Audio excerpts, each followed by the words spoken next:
It is Defoe Brown with you. According to the Wall Street Journal, over 60% of people living with a significant other have hidden purchases from their partner in the last year. It's called stealth spending. For more on that and how to keep secret spending from spiraling, we're joined by money expert and keynote speaker, Robyn Thompson. Good morning. Good morning. Nice to see you. Nice to see you, too. Welcome back. And I don't have a partner or a significant other to hide purchases from. Yeah. But this kind of shocked me. So people are literally hiding their spending from the person that they share a home and a life match with.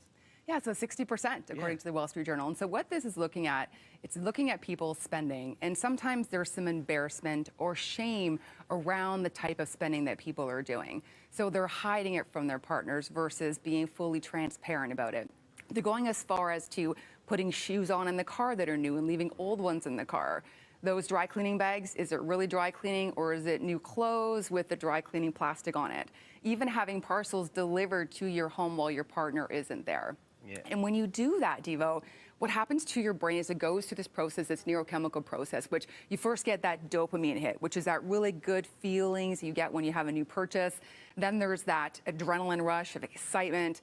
And then you go through the next process, which is that cortisol levels increase, which can lead you to a point where you have some stress and anxiety around, am I going to get found out? You know, what are the financial consequences I've done here? And then it starts to loop. So we have to break that loop. Financial cheating.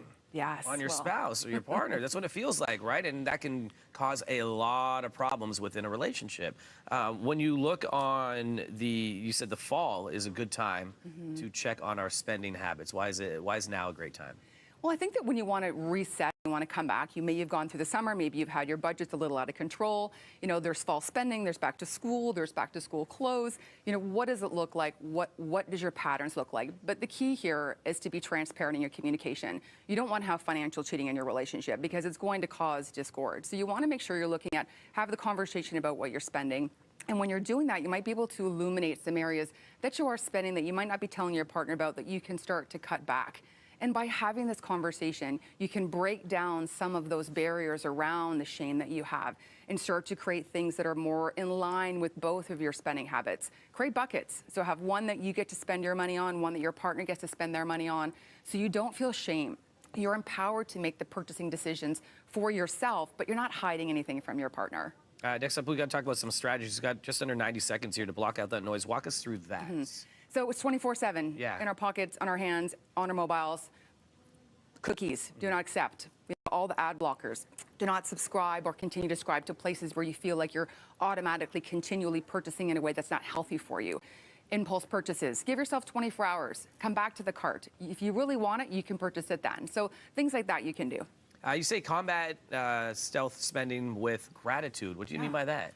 Be grateful for the things that you have. Yeah. You know, make a list. You know, where are you? What do you have? What fills you up in your life? Because I can tell you, the things, the trinkets, they don't bring the value to you in your life. It's the experiences you have with the ones that you love. It is the personal growth.